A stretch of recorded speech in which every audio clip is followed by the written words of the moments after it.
Welcome into the last episode of the 2019-2020 season of Underclassmen. We're talking about the national championship game heavily today. One more game left in the season. It's the Clemson Tigers versus the LSU Tigers, an all-Tiger Bowl. As always, I am Cam Mellor, joined by Ben Brown. One game left. Can you believe this? I know. I can't believe how quickly this season has progressed, I guess. It seems like it was over in the blink of an eye, basically. But thankfully, we do have the matchup that basically everyone was looking forward to. So now we just got to hope that it kind of lives up to this high billing, because right now, it's being discussed as, maybe the best national championship matchup we've had since, what did Anthony say? I think USC versus Texas back in 2005, 2006. That was the game that came to mind for me as well. So if it lives up at all to how well that game played out, then I think we're going to have a historic matchup on our hands here coming up Monday night. So definitely looking forward to it. The Tiger Bowl, not the Tony the Tiger Sun Bowl. This is the Tiger versus Tiger Bowl. Actual Tiger Bowl. The top two tigers on the food chain here facing off, actually, not so much Tony the Tiger. So yeah, I mean, any way you align this game, any way you align this championship game, it's undefeated teams. One had an incredible path to this in terms of who they had to play. The other one kind of flew under the radar for everybody but us here at PFF. So I'm talking about Clemson. If you've listened to us before, if you've not listened to us, we've been steadfast with Clemson as the best team in the country. Kind of been vindicated so far. Yes, whatever you want to say about the Ohio State game, the targeting call against Sean Wade, the fumble after the not called a fumble. I mean, whatever you want to say. Look, they're both 14-0. They're both sitting there in the national championship game. We've had 16 days by the time we get to Monday to prepare. This is it. I mean, this is it. This is what you want. You want every storyline that you can drum up. Everything kind of leads in the favor of this possibly being the best national championship game we've had in some time. And I mean, depending on how it happens on the field, there are the players in this game to make it arguably one of the more stacked in terms of pro potential, one of the more stacked in terms of young kids showing up, in terms of overall total talent on the field.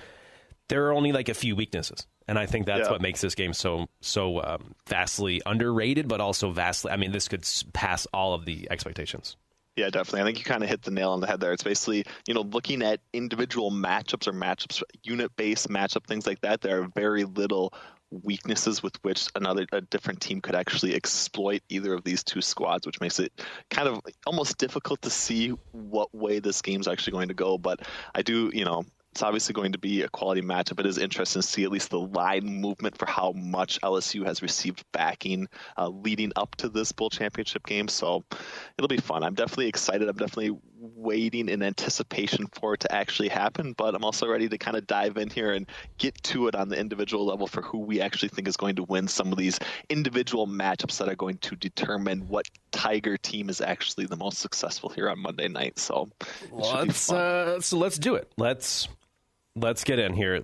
You say it, though, so let's start it off. Let's start with the line movement. You mentioned how interesting it is to see where have we opened, where are we at, and where do you think it's going to close on Monday before the game?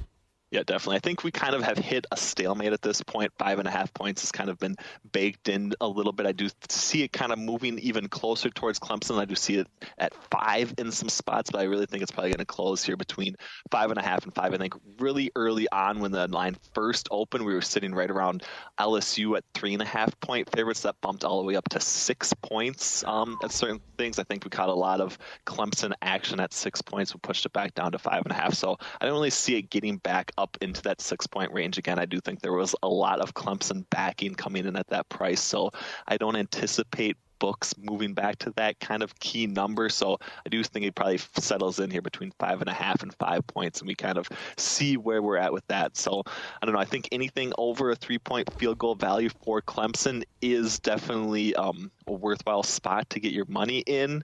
It kind of, it's interesting. We kind of try to piece together where we would project this line to be outside of quarterback play. We do lean heavily towards Clemson in every other facet of play. So it'll kind of be interesting to see, you and I discussing back and forth if there are any key matchups that would potentially sway this game in the direction of LSU outside of that, Joe Burrow versus Trevor Lawrence matchup, which I think Obviously, a lot of people would side with LSU in that one, but I do think it is also a lot closer than what people anticipate, as we do have basically the number one overall pick coming up in the next 2 drafts playing at quarterback here. So it's kind of splitting hairs between what one you would potentially prefer between Trevor Lawrence and Joe Burrow at this point. So we had a discussion here internally. We had an attempted video shoot. It was very difficult, so we actually never saw the light of day.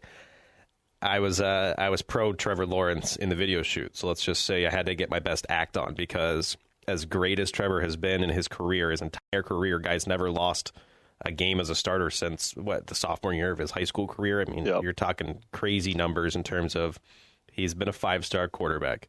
He's been the top recruit in his class. He's been followed by the media on Twitter, on social media.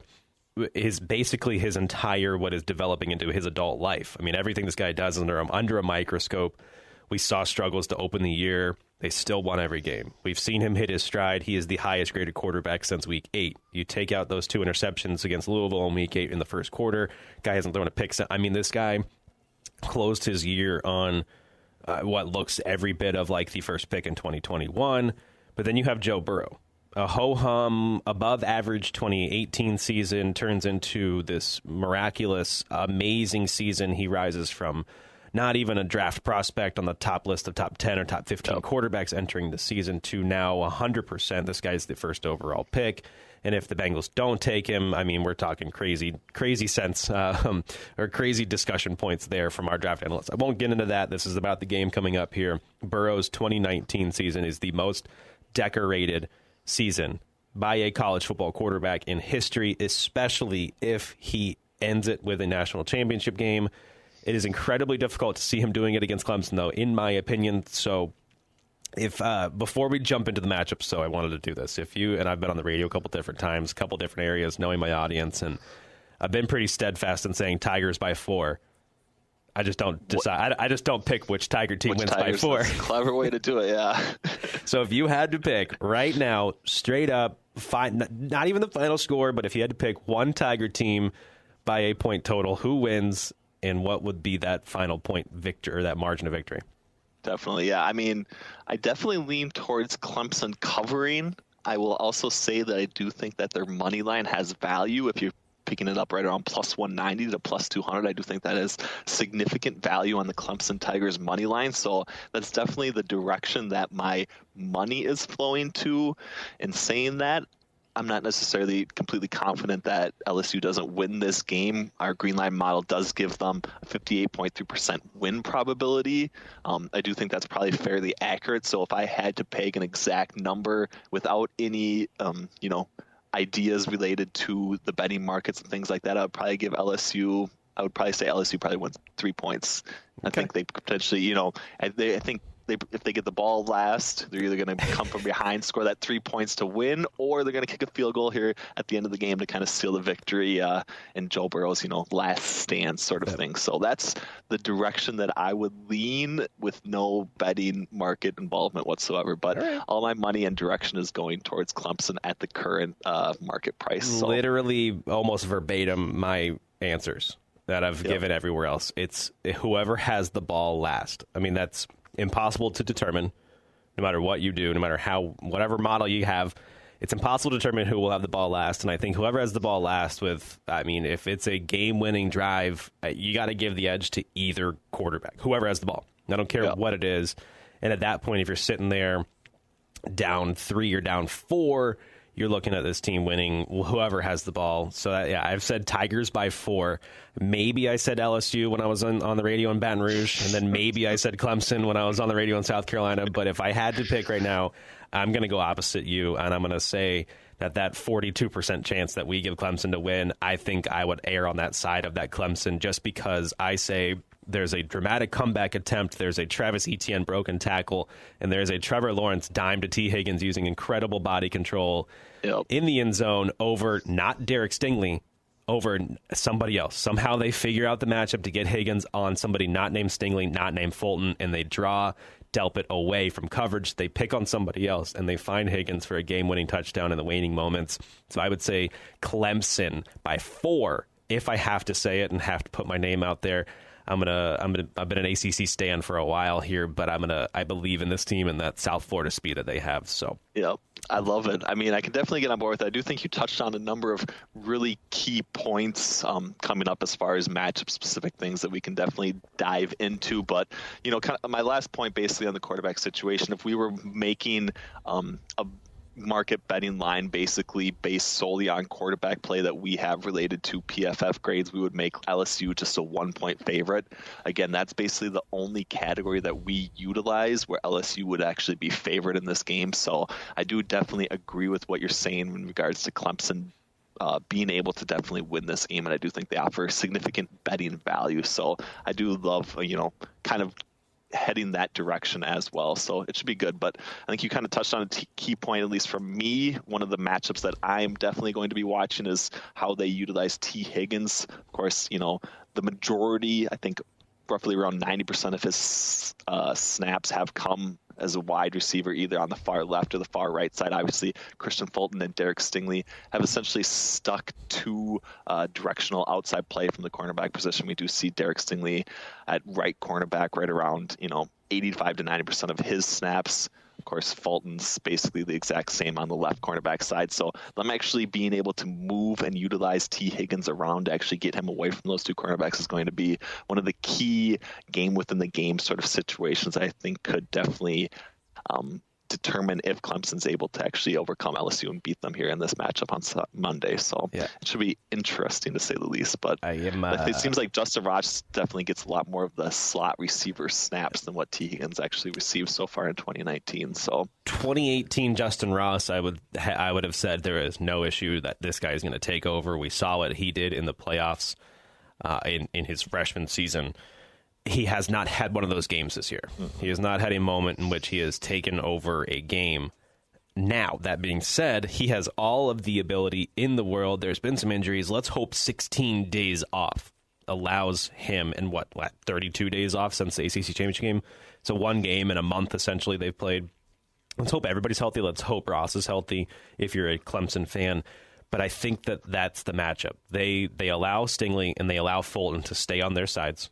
And that, it's worked for them in the past. The only game that it didn't work in was Alabama, and that was because, say what you will about the one play where Stingley's still getting coaching and guidance on the side, and Devontae Smith is right by him. Higgins and Ross are not necessarily the guys that are going to burn you with a straight line speed. They're the guys that are going to catch every ball over you. Yep. Stingley leads the country in forcing tight window throws into his coverage at 67. So this is a guy who...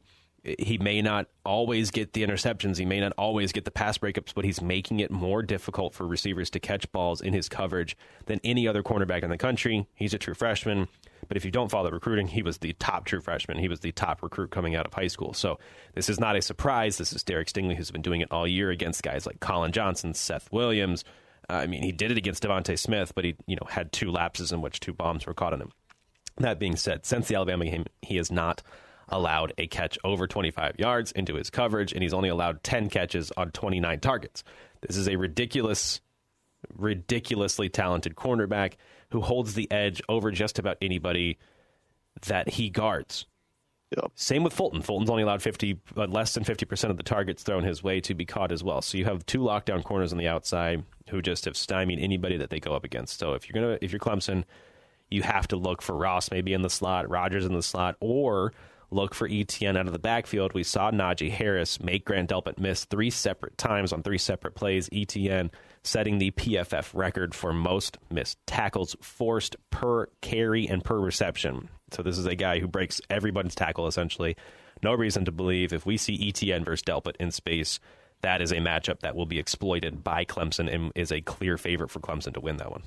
Yep, definitely. I think you definitely, it's essentially what's going to happen basically is I do think that T. Higgins is able to create separation basically either on Christian Fulton or Derek Stingley, but I don't necessarily know if that's going to be the matchup that they want to actually target. So being able to actually move him around, kind of utilize him as a chess piece to get him open in certain situations is going to be key to Clemson's offensive production, because I don't think it's going to be beneficial for them to run Trevor Lawrence on 14 design runs like they had to do against Ohio State to win the semifinal matchup. I think if I saw a stat where, Trevor Lawrence had over 10 design runs in the national championship game, I would assume that Clemson probably lost by 2 touchdowns. So I think obviously there's some benefit to doing that. And of course, he did have the long run that essentially broke the game open for Clemson, but I don't think that that's going to be where they essentially win this matchup coming up in the offensive defense in the grand scheme of things for Clemson. So it'll be interesting. It's basically going to come down to Clemson's offense production, how well they do against Christian Fulton and Derek Stingley. I don't think there's any other way that Clemson's going to be able to keep pace with what LSU does offensively. So it'll be good. Of course, Derek Stingley and Christian Fulton have performed quite well throughout 2019, but they've also been ahead essentially, and their game script has played into what they've actually been able to do from a coverage perspective. I think they obviously anticipate pass at a much higher percentage than what most cornerbacks are able or allowed to do, basically because they're essentially been up by 2 touchdowns or more throughout the 2019 season. So I think some of that could potentially come into play if Clemson is able to come out and establish an early lead or something like that. If LSU is playing from behind a little bit more, it does open up a lot more of the offensive playbook for Clemson. I do think that it could potentially lead to some confusion in LSU's defensive backfield, which Clemson could definitely exploit at that thing. So those are definitely the key matchups that I'm watching here early on in our national championship game to see if Clemson's able to exploit that or not. So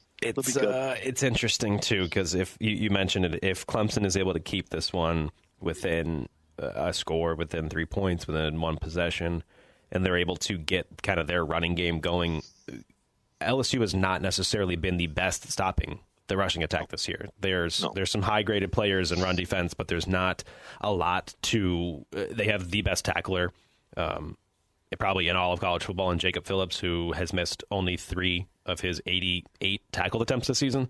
So at linebacker, when you have this massive amount of tackles, and you're only missing 3 out of almost 90 attempts. I mean, we're talking low percentages. So Phillips will be imperative for him to make the tackles on ETN, even Lynn J. Dixon, even Lawrence, if he does decide to, they teased it against Virginia in the ACC championship game, and then they really ran him when he was hurt after the targeting call against Sean Wade. So I don't think they run him 14 times, but it's a hell of a wrinkle for them to say, hey, here's the super athletic 6'6" kid. Try to tackle him with your cornerbacks. You can't. I mean, we'll see what happens if they decide to run him, but it's an amazing wrinkle to have if they can keep it in and don't have to feel like they're playing from behind and pass on every down. I mean, there's something to be said for that, to give Lawrence's arm, allow him to maybe know he's going to have a carry for ETN who averages over 8 yards a carry. If you can we've said it before on this, if you can average 8 yards a carry, by all means, run the ball, because you're going to generate first downs. But let's face it, a great running back averages 4 yards a carry in a game, or 3 yards a carry, or whatever the hell it is. A bad quarterback averages almost 8 to 9 yards an attempt. So obviously you want to throw the ball more. Then you want to run the ball. Let's keep it, though, on the offensive side for Clemson. Let's do it this way. Let's break it down off when Clemson has the ball. I think a distinct advantage is their pass protection. It's as good as Clemson's great in pass protection, but LSU has not really had a pass rusher that has dominated. Now, for the first time since October, both Kayvon Chason and Michael Divinity will be in action, because Divinity will be back and should be healthy, apparently, and Chason as well. So the first time since October, they have both of their starting edge rushers on the outside, but they've still, as much as they've been on the field, when they have been on the field, it's well over 400 pass rushing snaps. They haven't even hardly cracked 40 total pressures between the two of them combined. Yep. Yeah. I mean, you touched on it, but Clemson is at a distinct advantage, especially in pass protection. Of course, Joe Burrow does have a little bit higher of a pressure percentage than what people would anticipate. Of course, he's been absolutely dominant in that category, but that's kind of one of the things that isn't necessarily predictive of plays going forward and how well he's going to actually perform. So I definitely think if Clemson is able to, apply some of that pressure, get him a little bit more uncomfortable, I do think that he's probably going to have a little bit more erratic throws than what he has had so far in 2019. But Clemson, I think, has graded over 10 points better in pass block as a unit than what LSU has done so far. I think their pressure percentage is about 8 percentage points lower than what LSU has allowed. So Clemson has a clear advantage offensively outside of the quarterback position. I do think that they are definitely able to run the ball, kind of like you touched on before, if they want to, if the game script actually allows that. They are, first overall basically in EPA generated per rush attempt. On the defensive side of the ball for LSU, they rank 29th in EPA allowed per rush attempt. So I definitely think that is a matchup that Clemson can exploit if they are actually up in the game early on, if they're actually able to keep pace or keep the score within a reasonable distance for LSU.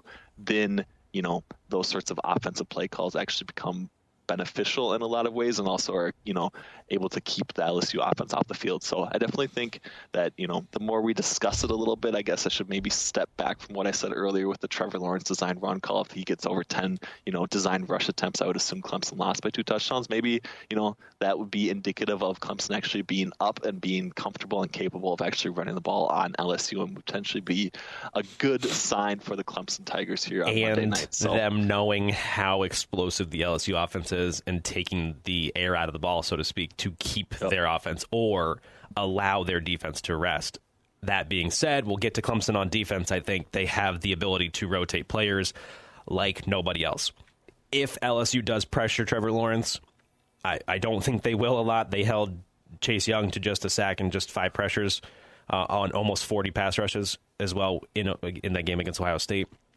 Lawrence has only thrown 2 of his 8 picks under pressure this season. So he's been remarkably safe. He's taken a few more sacks than he did last year that were credited to himself, but he's still accurate with the football. He's still generating first downs. He's still almost completing just about 50% of his passes under pressure too. So nobody has been as good as Joe Burrow has been under pressure in the era of PFF college. So we're back to 2014. We're back to Baker Mayfield being a wizard in the pocket and navigating his way through. Burrow is better. I mean, it's the microcosm of his season is against Georgia when he does his little flip loop-de-loop in the pocket, evades 3 rushers, runs to his right and uncorks a dime 60 yards down the field. We're talking, that's unbelievable. But you mentioned it, unstable. You can't expect that level of play to continue. We've seen it maybe for 12, 13 games. We've seen one game where he struggled against pressure. I don't know if that's something. I wouldn't hang my cap on the fact that Joe Burrow would be great under pressure every game this season, and I especially wouldn't say that he's going to be great under pressure against the best defense he's facing this season in Clemson. Yep, exactly. And that's kind of the point that, we're trying to make, at least with buying low potentially on Clemson, is a lot of the descriptive stats that people are putting out there for Joe Burrow aren't necessarily predictive of future performance in those specific categories. So has Joe Burrow been great under pressure? Yeah, he's been absolutely phenomenal. Do we expect that to go forward based on, other metrics that we've developed, other correlations, stability tests that we've done? No, unfortunately, it's been basically kind of a random noise associated stat for all quarterbacks. And I don't really think that Joe Burrow is necessarily an outlier in that category. Another thing that a lot of people have talked about recently is his performance throwing into a tight window. Historically, with what we looked at both the NFL and college level, throws into a tight window are noisy. It's not necessarily something that can be predictive of future performance from a positive level going forward. So in saying that, has Joe Burrow been good in 2019 throwing into a tight window? Yes. Should you be throwing into a tight window?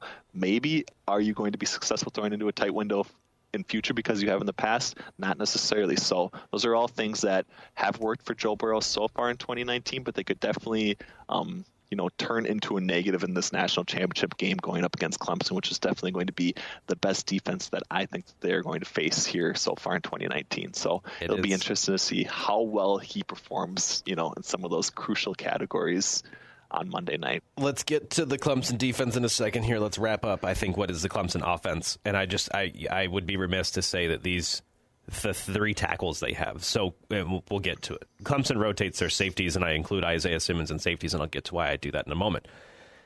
The way that they rotate their offensive line, if you look at it, they have Tremaine Ancrum on the right side. He basically is you keep him there, he never moves. You have Jackson Carman on the left side. Both tackles have allowed just 11 pressures each, only 1 sack each. So 22 pressures, and they've each been in pass protection for almost 409, 423 snaps. Those are amazing levels of pass protection stats, pressures allowed stats. they're doing it against pretty solid edge rushers as well from the ACC. They're not the likes of the Big Ten pass rushers, even some of those Big 12 pass rushers that we saw that kind of racked up a bunch of pressures. But they're doing it against quality opposition as well. If you look at certain number of players that they were able to play, the defenses weren't necessarily the best through their ACC schedule, but there was a guy, Bogey Basham, Carlos Basham at Wake Forest. They held Wake Forest to nothing. We can't get into that Week 11 game. We hyped it up way too much, and then Week 10 saw it fall apart before our very own eyes. However, it's those guys that they have. There is not really a weakness in their offensive line, on their offensive line, the way that they rotate the players. Simpson at left guard, and then you have Gage Cervenka at right guard. And it doesn't matter. Sean Pollard at center. These guys are ridiculously strong in each facet. Run blocking, pass protection, overall. These guys paved the way for ETN to not have to do a lot, and then ETN is able to do as much as he's been able to do after the fact, after contact, after he breaks through his first hole, wherever he goes. So these guys have a distinct advantage, I think, against a defensive line that is not necessarily the best at LSU, linebackers that are good, and a secondary that is significantly better than any secondary that Clemson will have faced, maybe tied in terms of NFL potential, college-level play that the OSU offense or defense and secondary was. So, if you're looking at LSU has not faced an offense like Clemson, I think. They faced Alabama, which is a little bit different in terms of the high-powered passing attack. Najee Harris was good, but they kind of it's interesting, in my opinion. Takes a back seat. Yeah. Second, the strength that Clemson just was able to relatively exploit by using their creative offensive play against OSU and winning the game by allowing ETN in space against OSU, I think bodes well for Clemson in terms of going up against another strong secondary that LSU has. Yep. Yeah, I definitely agree with you. I do think that at least recently it seems like Clemson has been able to exploit the things that they're going to need to continue to exploit in this LSU matchup as well. So I do think that bodes well for them going forward. On the flip side of that, LSU has beaten, more high quality teams than what Clemson has.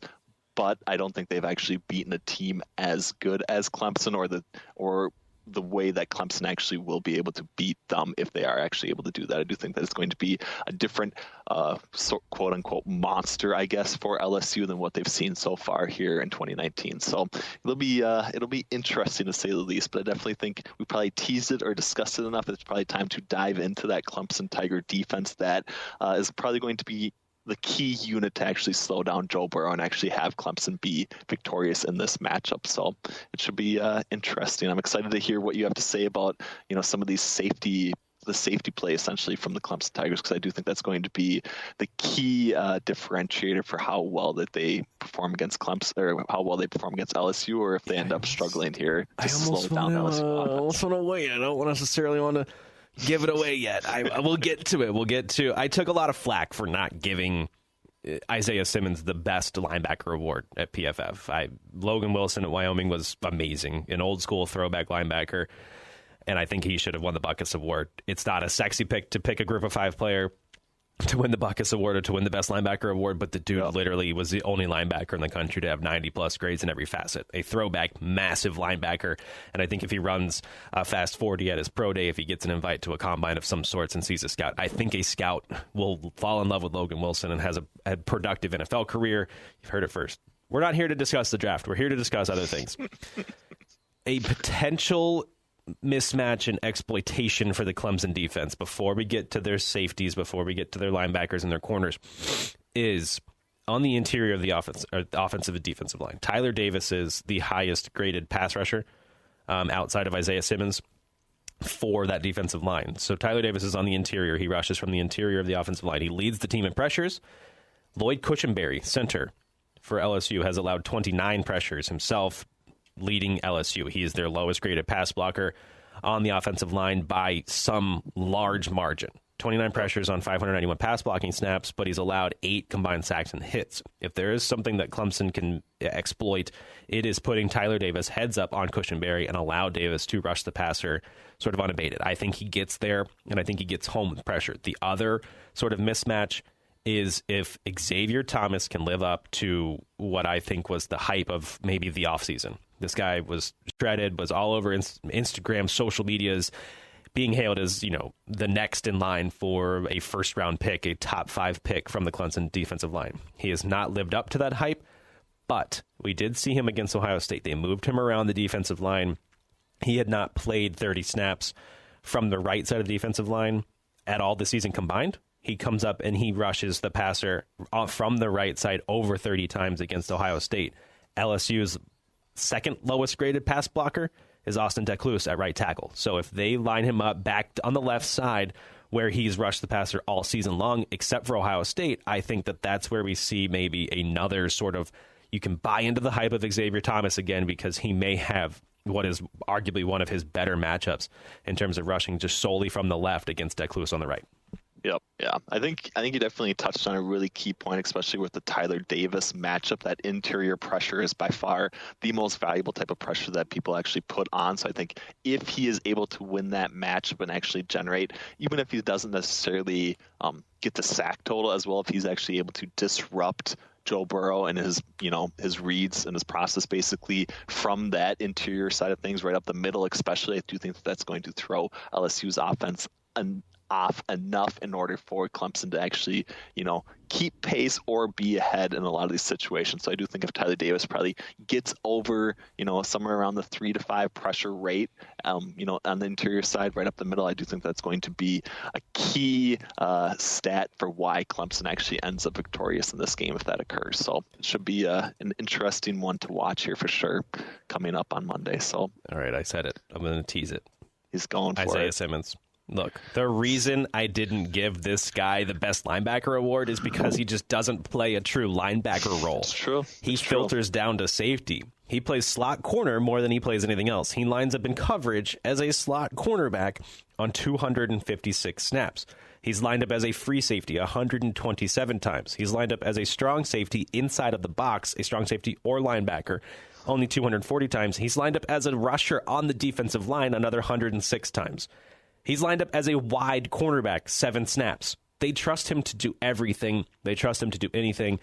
I would have given him the Paul Hornung Award for most versatile player in the country, which I did. I said if I were a voter, this is where my vote's going. I'm giving him that most versatile award.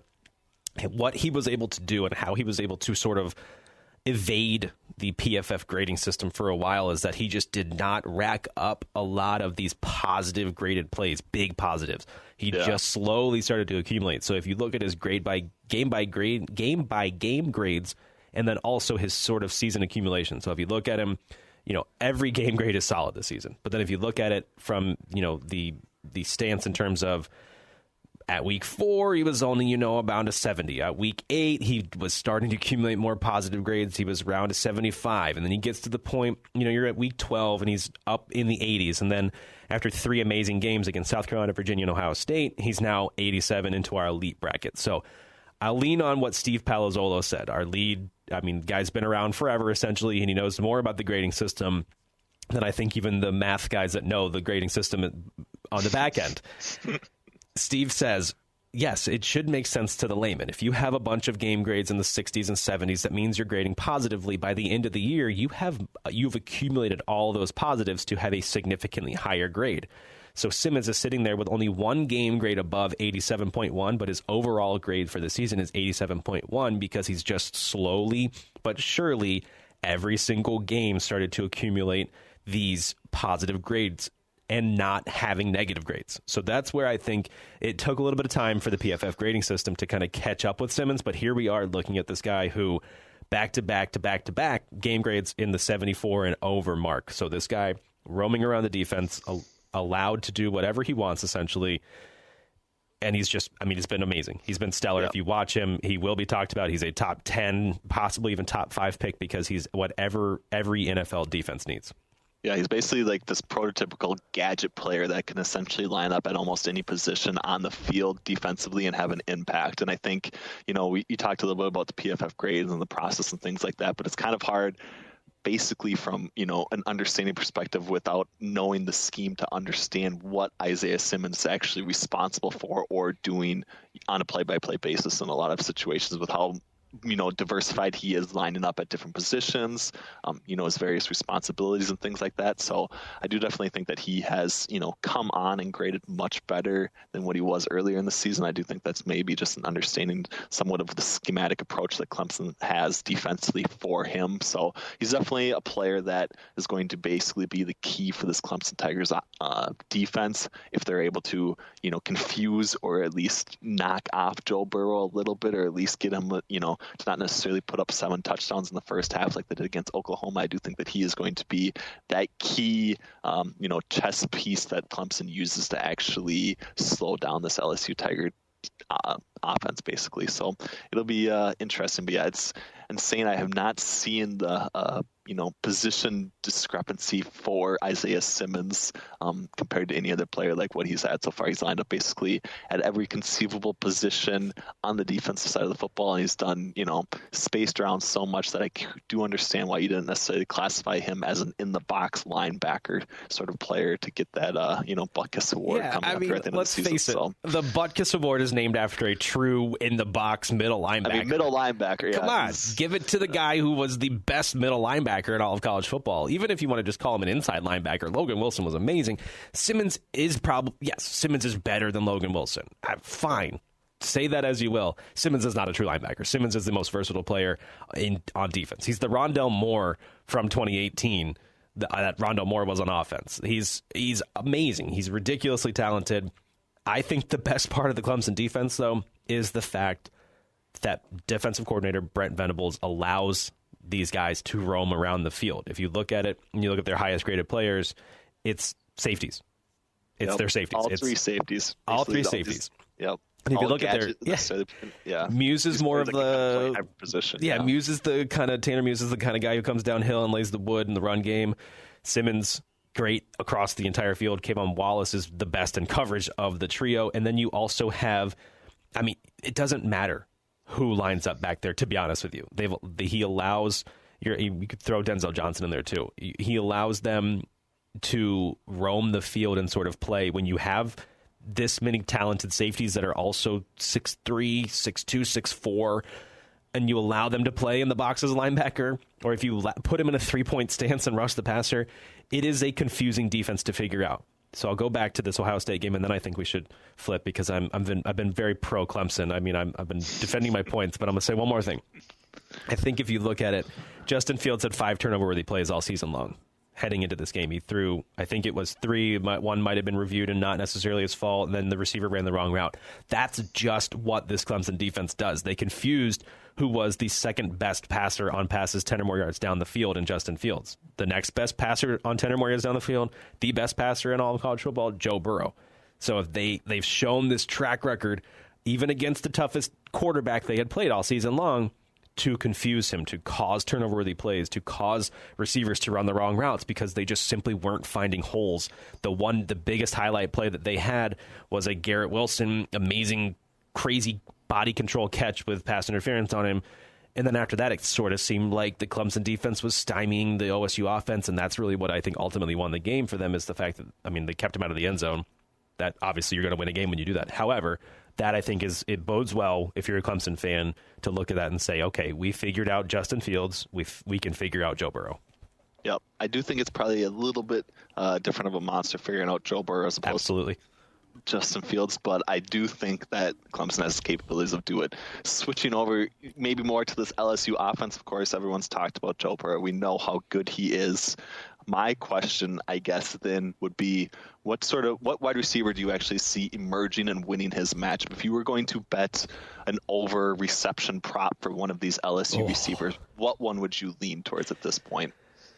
Knowing what you know about the Clemson Tigers defense, what LSU's done offensively, everything else, I think Jamar Chase is sitting right around 96 reception yards, Justin Jefferson right around 100, Terrace Marshall right around 60. I think, we've talked about Terrace Marshall a little bit here earlier in the season. He's, the type of player that actually has essentially the whole pedigree, could be the entire package from a wide receiver perspective. So he's had, a few injuries banged up, but is he, potentially the one that could emerge here for the LSU offense that actually ends up winning this game for him? Or do you see it, continuing with the Jamar Chase or Justin Jefferson showcase game here.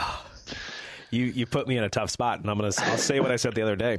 I think Thaddeus Moss gets the most looks. I think the way that they're able to move Simmons, Wallace, and Muse around, but also allow A.J. Terrell and De'Aaron Kendrick, I mean, the way that they allow them to kind of follow who they're tracking, I think that if whoever does break out, though, I think it's because Burrow sees a lapse in one of the coverages, because they allow them to move around and sort of stay on the receiver they're guarding. So if Terrell starts to struggle against Chase or Jefferson, whoever he gets up against, or I guess it's Marshall on the outside, Jefferson on the inside, obviously I'll take the catches, I think, there, because I think that if they don't put Simmons in the box to cover across the middle of the field in terms of the slot, the slow, short area passes, I think Jefferson can eat up those targets in the middle. But I think a 4-touchdown game against Oklahoma really puts a target on Jefferson's head. I think they do what they can to stop him, and that's where I think maybe you forget about Moss, who hasn't graded very high. He's had fumble issues, but the guy's second in the country in terms of most catches without a drop, right behind Colby Parkinson. If he gets 7 catches without a drop in this game, or 6 catches without a drop, he ties him. And then 7 surpasses the record for tight ends this season with most catches without a drop. So I think Moss is sort of that X factor. I don't know if I'm comfortable, though, just because of the way that the Clemson defense moves around freely and allows these guys to, just like LSU's defense does, they trust these guys to follow or stay on a certain side of the field. Yep, I like that. Are you leaning one way or another? I actually did like Thaddeus Moss quite a bit. I don't know if it was just the namesake, but it was somebody who was kind of popping up for me in a number of categories. I think just as far as like talking from an air yards model, we do have, a type of predicted blow up model here. Justin Jefferson is the highest LSU receiver on that spot. So I do think that he could be the one to potentially get over that receiving prop as well. But it's going to be an interesting spot here for sure. So we'll see. I do have, then one other question, I guess. Joe Burrow, 4 touchdowns, minus 200 is odds of minus 240, going up to 5 touchdowns. He's sitting at plus 147. Do you think that this kind of turns into an offensive shootout here? I do have LSU's team total at over 37.5 points as well. Do you anticipate this game getting over here? Is it going to be more of an offensive showcase, or do we actually see some defensive performance here in this game as well emerge? So what's the over? What are we looking at? We have the over at 69 right now. So Green Line leans slightly towards the under at that price, 52.4%. So it's essentially would be a break-even play from a big percentage if you were getting it at minus 110 odds. So not necessarily playable, but I am kind of curious to see what direction 69 seems like with these offenses that it could happen. Yeah. So fast. I mean, I wasn't comfortable saying that the over was going to hit in the LSU-Oklahoma game because I figured they'd call off the horses. They'd call off the dogs or whatever your expression is. They didn't. They did not. They didn't. Well, they did. I mean, they almost did it by halftime, basically. Exactly. As well, so. That doesn't happen in this game. I don't care. Come on. I don't care who we are. The defenses that each of those two teams have, Clemson versus Oklahoma. Oklahoma's is an XFL defense with one good player on it, and that's Parnell Motley, who shut down Jamar Chase. I don't think that there is a shutdown corner that Clemson has. I think they're both great, but I don't think that they shut them down completely. But I also don't think that the linebackers have guarded somebody in the slot like they have to in Justin Jefferson. So I think that that's a mismatch.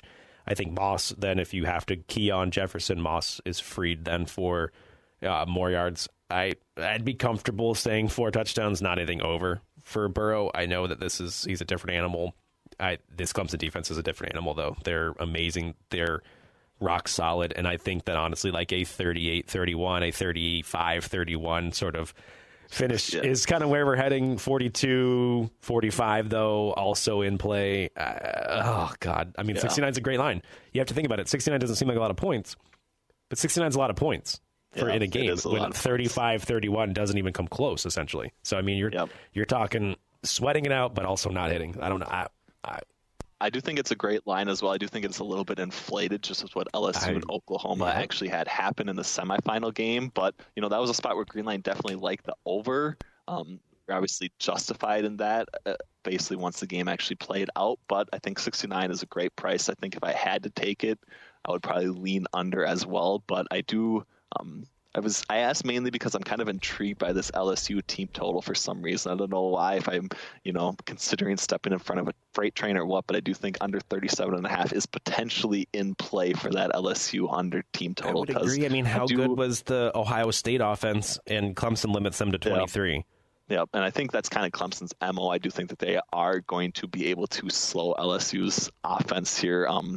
They sit first overall in EPA allowed per pass attempt, so we kind of have basically the matchup that you want there from a defense-offense perspective, because obviously LSU has been the best passing unit offensively, and they're going up against basically the best defense in the country at this point, both from a rushing defense but also a passing defense perspective. So it's going to be fun, to say the least, here on Monday. So I mean, Clemson hasn't allowed more than 23 points, and they're 20. They've allowed over 20 just twice, and that's against Ohio State and then against North Carolina. Yes, sure, their closest two games. I don't know. It's so hard for me to say that the Clemson defense would allow more than 30 against. I know LSU is the best offense in football, and probably it's the best offense Clemson will face all year, maybe even in the past decade. Yeah. If you go back to the last decade, now that we're in 2020, we're still the 2019 season, so we can still call it the last decade. I think that it's so hard. A lot of the points that they allowed, though, are garbage time points, and I can't pull it up quick enough right now so to prove my point, but I would have no stretch to say, I mean, they allowed 14 to Wofford. Do you really think that was against starters or even second-teamers? No. They allowed 14 points to Florida State. Those were, I think, one touchdown was against backups, and then the rest were we're talking, not even Chase Bryce was in a quarterback. So I would take the under for LSU point total. That doesn't mean that 35 points is out of the question for him, which I think that's where it is. I think you get probably 35 from LSU. I just think you maybe get 38 from Clemson. Yep, 38-35 ball game over, basically. Yeah, so it could be good. It's going to be great to see, I guess, at this point. But I do think, kind of what we touched on before. Clemson's defense needs to be able to slow down LSU's offense. I think they need to get out to an early lead, and I do think they need to actually be able to then be comfortable running the football and moving the ball in all sorts of variety of ways, which they kind of had success doing against Ohio State. And I think if they are able to do that, then they definitely could emerge victorious here for the national championship game. So it'll be good. It's going to be exciting, to say the least. The absolute least. All right. One thing I will say, too, as well, because I think that this is where we're heading. I think we're heading towards seeing Isaiah Simmons on Justin Jefferson in coverage. So Simmons has not allowed a catch in his career to go over 31 yards.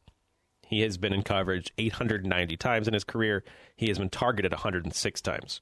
He has not allowed a catch over 30 yards, and that includes over 31 yards, and that was last year. Not allowed to catch over 30 yards this year. He's allowed just 84 yards after the catch this season. Jefferson has 643 yards after the catch this year alone, and a long of 71, multiple big plays. Him and Chase tied for 18 touchdowns to lead the country. This offense, again, it's prolific. I mean, Jefferson's catch rate of 83.6 is by far the highest among all receivers with at least 100 targets. It's 13 percentage points higher, 13.5 percentage points higher than his own teammate, Jamar Chase. There's a reason they put him to the slot. There's a reason he's become a first-round draft pick, because of his slot prowess. I'm so excited to see Simmons if he does get tasked with the coverage across the middle, because that's where Jefferson has been able to eat up defenses. That being said, do I think Simmons allows a catch longer than 31 yards? Yes. I think we do. I think we see the long, but I do think that Simmons is able to kind of show this versatility, this, hey, I'm the prototypical guy who can cover a fast receiver, but also tackle a running back, but also cover a tight end. Yep. And also rush the passer. Yep. And rush the passer. I mean, he's tied for the team lead in pressures this season as well. So this is,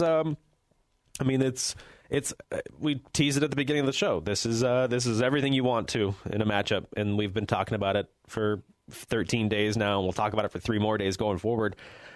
It's a very interesting matchup no matter which way you slice it. I just think the advantage is outside of the quarterback play, which is the most important to win. You don't have two guys that are going to lose the game for you at quarterback, though, which I think is the most important thing. Yep. I don't think that the difference between Joe Burrow and Trevor Lawrence is significant enough to make up for the difference between the rest of the Clemson Tigers basically whole entire team and what LSU has put forth. It's not to say LSU isn't a great team. I would just say, repeating as national champions, doing everything that Clemson has done so far this year. They've basically done everything that has been asked of them. I do think that they are basically the team to beat still, and they are, going in as an underdog, and not only just like a small underdog, they're going in as, basically almost a touchdown underdog at this point, which I just think is too many points for LSU to cover. So from a betting perspective, I love Clemson. I do think that their money line probability is also worthwhile to, sprinkle a little bit on as well. And there are definitely some intriguing props emerging as well if you do think that Clemson Tigers defense is capable or able to at least slow down some of this LSU Tiger offense here. So could be a fun one to tune into on Monday night. Is there any other, matchups that you are intrigued on here? Do you think that could actually, have a significant say in what way this game actually plays out? I mean, I think we've sort of touched on them all. I think I will say this, though. If Stingley is in coverage on Chase and you're not watching that happen, you're not watching who should have been the Thorpe winner. I mean, yes, Delpit won the Thorpe, whatever. Stingley should have won the Thorpe, and you're talking about the Blitnikoff Award winner. So you're talking about who should have won the Best Defensive Back Award against the guy who won the Best Receiver Award. The awards in this game are ridiculous. The actual award winners that did win the awards, and then a guy who should have won the award instantly. Yeah. The sheer amount of that is kind of ridiculous when you look at it. So that's the individual matchup that I'm watching. Yeah, I'm watching Stingley against Higgins. Yeah. Stingley against Higgins. If that happens, I said Chase because I was looking at Jamar Chase on my computer here. So yeah. I'm not crazy. I'm not silly. Crazy. Not yet. I'm looking after Monday night. So. Oh God, I've been talking about the same two teams here for 13 days now. I'm losing my mind. It's I'm so used to talking about 130 teams, and now I focus on 2, and I'm messing up players' names. Yeah, well, it's better than not having any games to talk about at this point, which is coming up here very quickly as well, unfortunately. So. Teaser for next week. We're talking all transfer quarterback success rate, where they're all going to land, who the best guys still available are. We'll be there next week. We'll recap the game and talk. Yeah. Yeah, but yeah, I mean, just from an NFL talent perspective, I mean, this game has essentially all the intrigue you could ever possibly imagine. So even if you're not necessarily a big-time college football fan, tune in to at least see some of this NFL level talent that's going to be making huge noise here in the next year, 2 years, 3 years on through here. So because there's definitely going to be a significant amount of these players playing in the NFL on Sundays here coming up very shortly. So 2 future faces of the franchise at quarterback. You're talking about a guy in Christian Fulton who should be a lockdown corner, Delpit who should be a movable chess piece as well, and Stingley who's going to go up against T. Higgins. I gotta make sure I reassure myself that I was right there. Higgins, and the reason that I'm looking forward to that individual matchup is Higgins is the highest graded receiver since week 8. So I think we've talked about it before leading into the Ohio State game. The 3 players that are the highest graded skill position players in college football over the second half of the season, the back half, the last 7 games of the year for these 2 teams, for these every team in the country. Lawrence is the highest graded quarterback from week 8 on.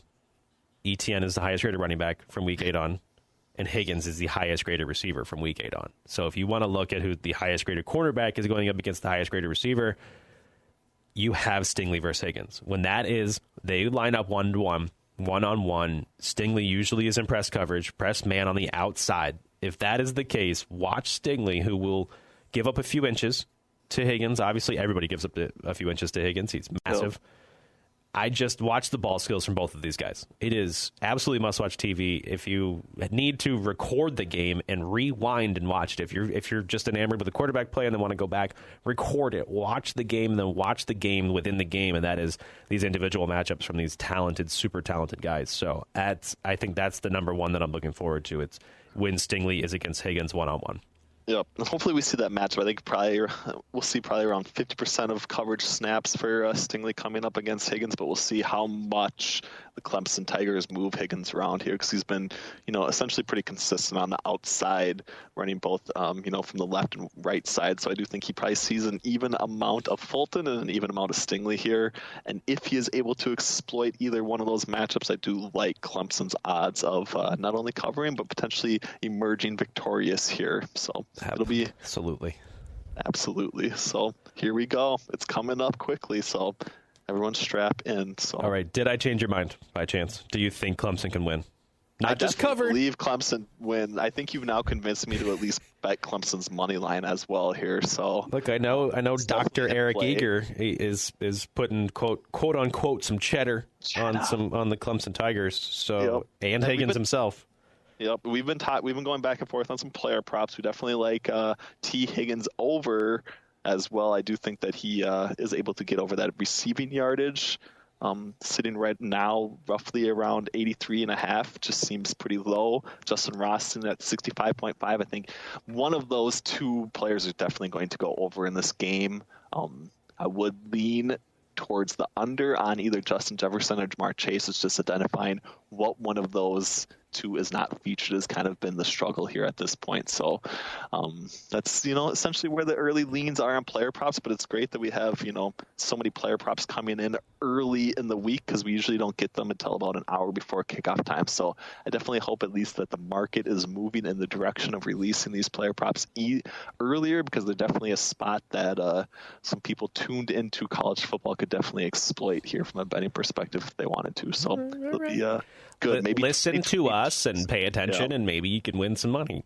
Yep, win some money. It's been the theme of the year.